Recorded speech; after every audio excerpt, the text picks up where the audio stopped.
Well, now it's live. Nice coffee. Now everybody wants to Look know at all what your heavy. you were talking about. No one. This, my friend. That's beautiful.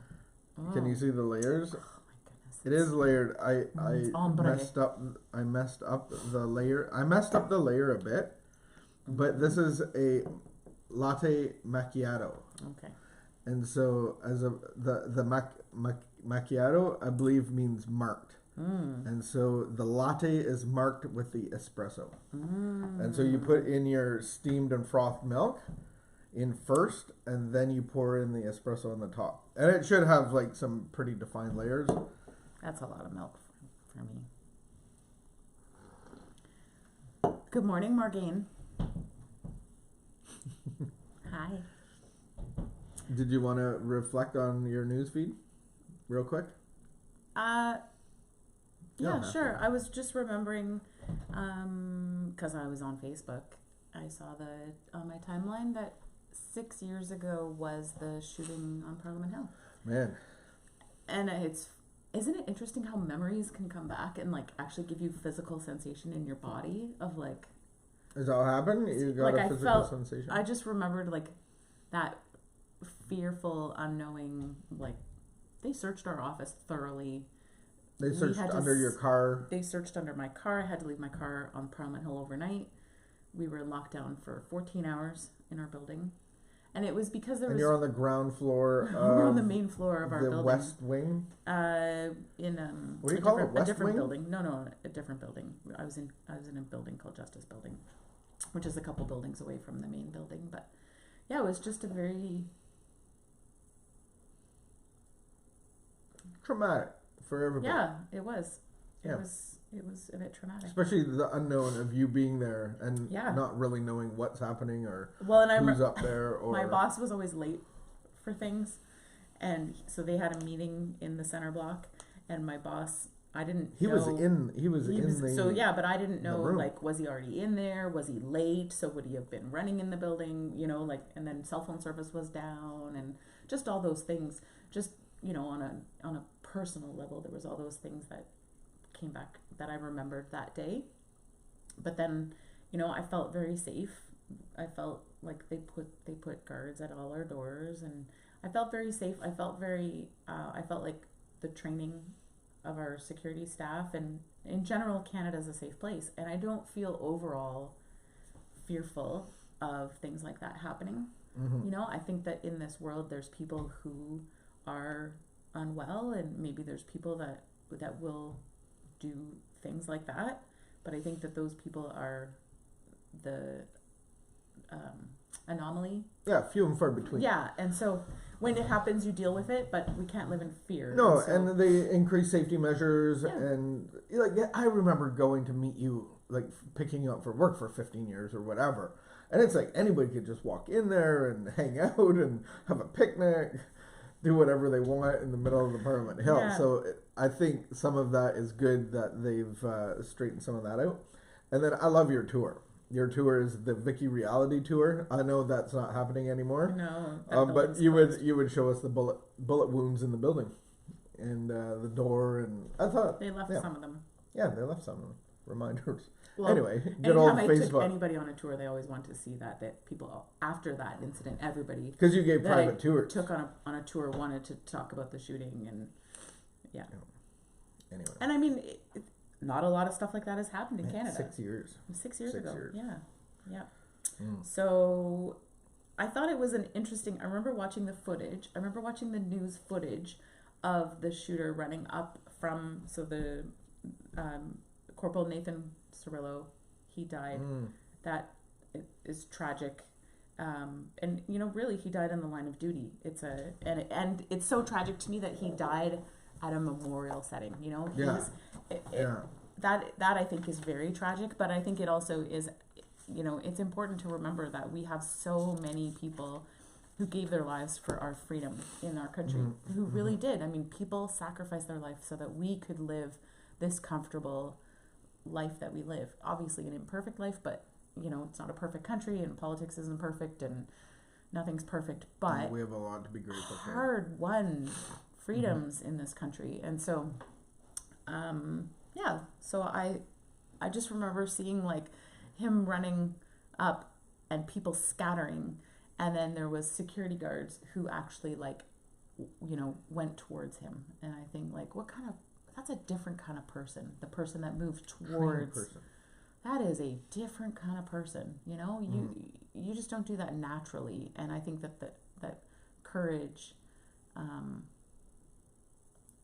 in the face of danger, firefighters and paramedics and police officers, and I just think there's lots of different places. And then there's ordinary people too who do courageous things. There was an incident in Orleans here where there was a big accident, and I saw I don't read the news really, but I saw a headline of, they just wanted to do a shout out to like bystanders who stepped in to help at this tragic accident. And I think, yeah, there's just amazing people in this world, and I think there's far more amazing people in this world than there are the people who do the terrible things. People have a loud voice, though. The terrible thing, people get way more news coverage, and we talk about it way more, and it instills more fear in us. I know. The media plays up on it. My friend really always says the most empty buckets make the most noise. Yeah. Empty buckets. That's funny. Anyway, I don't know if that applies, but we're on a break right now. We're at the Leadership Global Summit, and we're just taking a break. Summit. That was dyslexia. And That's all right. So we just want to say thank you to the Life Center and the people there for giving us a ticket. Yes. So yeah, we want to get our read on and get back to the conference. I like what they said at the beginning of the conference, like that everyone is a leader in some capacity, that we all can have like a positive influence in someone's life. All right, today is October 22nd. We are reading from a book called The Language of Letting Go by Melody Beattie, and it is... We've read many books over the years of doing our couples devotional. This is a daily We've meditation. Never done it on... live on video? Yeah. That's crazy. Who would do that? This is a daily meditation on codependency, and we come at it from a couple different perspectives because John comes at it from the... alcoholic recovery perspective, recovered alcoholic perspective, and I am in recovery for codependency. Still hard to say. Just kidding. Trust yourself. So today is called Holding Your Own. Trust yourself. I think your recovery is tight. You have a tight game going on.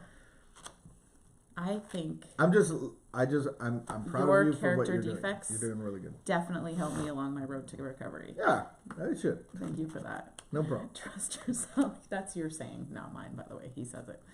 Trust yourself. Trust what you know.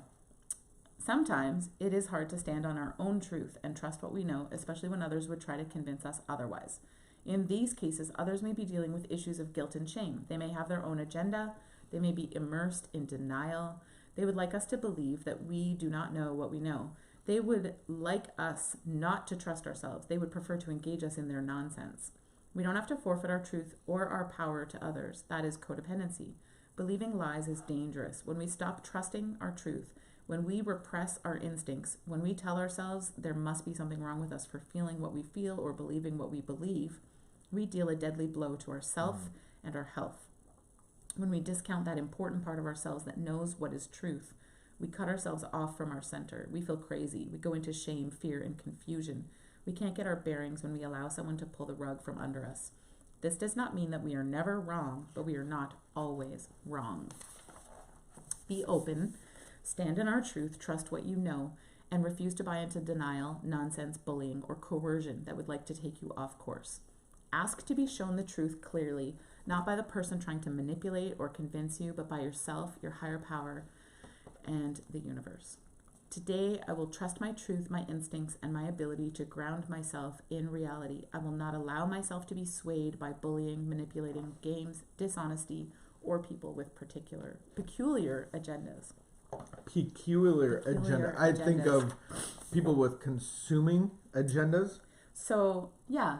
And I think that it's when I read this book, sometimes I think it's important to like put it back in the context of who Melody, when she's writing this book, she's speaking to codependents who often are living in very dysfunctional, often addicted relationships. They can be abusive coerced relationships. Easy into situations. Many times people who are, who identify with being codependent have lived with an alcoholic, have lived with an abuser, have lived with in long, they stay in, one of the character traits is that they stay in relationships that are really unhealthy and actually very dangerous often, for a very long period of time. And you can start to really feel, to disbelieve yourself.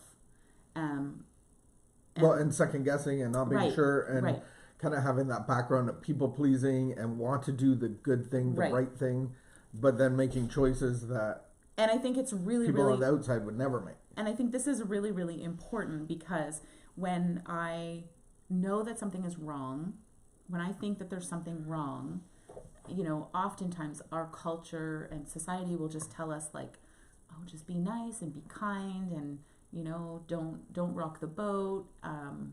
But when something is like really wrong and I think like, no, this person their behavior has changed. Like, what's going on? I should trust myself, right? And you can I think God gives us little checks in our spirit. The Spirit of God can lead us and illuminate and lead our path, and so we really have to start listening to that. I thought of my friend Doug that owns Salem Bookstore, and they had theft loss prevention people come in, and he was like the ninja of thieving, and so he actually told the team that you actually know when there's a thief in front of you, and that's what addiction come to consume and steal. And so we do it from people, we do it from substances, and it's the addictive cycle. So he was saying that anybody that's working would know somebody that's a thief, although you don't admit it because you don't want to call anybody bad or anything. But he said like most thieves are recognizable, but you just don't see it. In your spirit you do, and so you have to trust your spirit. And that's how he talked about floor walking and stuff. It's not like profiling, but we can all tell when something's going to steal from us. Right. And I think that's common. Like, what's going to steal my time? What's going to steal my resources? What's going to steal from my family? I think at some level we have this spiritual sense that we can tell what's going to steal. And a lot of times if we're unhealthy, we go into those situations not wanting to be stolen from, but that's what happens, right? And I think it is important to trust myself. And I think, so that was one of kind of the early things that I did, because I was so frustrated with like the, manipulating and just, I felt crazy when I talked to you, when I would say like, this isn't okay, we can't keep living like this, and you would convince me that no, we're good and it won't happen again and da-da-da-da-da. And so I started like putting little marks on the calendar of like when you would go out to use, and then sometimes you wouldn't come home for a couple of days. But the problem was that I would so quickly go back in denial that it became important for me to actually like have these marks on the calendar so that I would stay out of denial, so that I could learn to trust myself. This gave me, seeing those marks on the calendar gave me the ability to say like, oh, no. Like, I'm actually not crazy. You can't convince me that I'm crazy because I can see it on the calendar. I made these marks. And so what are some tools that we can use in order to like help propel us into the truth and to stay in the truth? And oftentimes, journaling doesn't feel like a safe thing if I'm not living, if I'm living in a situation where someone in my home, I wouldn't feel comfortable journaling. But what I did is I had an online journal on a website called soberrecovery.com, and I had a login and a password, and then I could go online and I could journal, I could write, and people would respond, and I could read other people's experiences, and it helped me not feel so alone. Yeah. And it helped me be able to go back and read my past entries and see, without fearing that you were going to find it. I mean, I don't know what I thought you would have done, but we would have had a blowout or whatever. I don't know. It just wouldn't have been good for you to read. But I could see like, oh, wow, this is what's really going on. Because when things were good, I would convince myself that things had always been good. Somehow I was able to like just or the good forget outweigh the the bad. bad. Yeah. I could just forget the bad, or like the bad was never going to happen again, even though the bad had been happening for 13 years. Another thought is with education, like really understanding what addiction is, what it isn't, what codependency is, what it isn't, and then being able to have like substantial understanding and wisdom to actually help your decisions. Right. And I think and that's see patterns. One of the beautiful things that I found in 12-step recovery rooms is actually that me acknowledging that you were in active addiction wasn't, and that I couldn't live in active addiction with an active addict, didn't mean that I was saying that you were a bad person. Mm-hmm. It didn't mean that you were this terrible person, and it didn't make me a terrible person for not wanting to live in that situation. It meant that addiction was going to kill one or both of us. Mm-hmm. And so one, you know, they say put your face mask on first and then help your child. And for me, it was like, I have to get out of this situation because I'm the only one that can take care of these kids. And you're actually perpetuating my addiction. This boat's going down. And you're going down. I can't stop you. And so it didn't mean that I never could talk to you. And that's what detaching is. Detaching in love and responsibility. And for me, my rock bottom is when I put the shovel down. Right. But it can be death. And so sometimes I need to, like, literally I need to die anyway to be resurrected. I remember finding out later that I remember you starting to tell stories about like how you wound up going to recovery. And I remember realizing that they had nothing to do with me. These stories that you told about how you wound up getting to this realization that you needed to change something, that you were going to die, that you needed to go get treatment. They had nothing to do with me, those stories. And I remember first feeling a little bit put out, but then realizing that actually God was working in your life. You actually had moments of like feeling this like presence protecting you. You've had moments where like you had pictures in your head of like making you realize that you needed to make a drastic change. And it enabled me to realize that actually there's a real God who loved you and cared about you and was looking out for you and leading you and guiding you in a way that had nothing to do with me, which actually was a huge relief because I had tried so hard for so long and been so unsuccessful. And so just to know that I could like be hands off, and that, I mean, I didn't find it out till later, that when I was hands off, actually there was stuff going on with you that God was working in you and yeah, and that's detachment in a healthy way. And so I just pray that for anyone who's watching, who you love someone who is still suffering from addiction, that you would just know that you can love them, but if their boat's sinking, which if they're in active addiction, their boat is sinking. It's gonna, at some point it starts to sink really fast, which is a really scary process to happen. But that you can love them, but you can love them from a distance, and that you need to get off the boat. And detach from the cycle of addiction and get your own help. Get your help. And just trust them with God, because that's what you did to me. Yeah. And then 14 years later, here we are doing couples codependency devotionals. Wow. This is a lifetime event. Anyway, we gotta go. We're going. We gotta go? We're going Have right a great now. day. If you want to like, share, comment on our post, we will put you in a draw. And Fun Day Monday. All right. Thank you. Have a blessed day.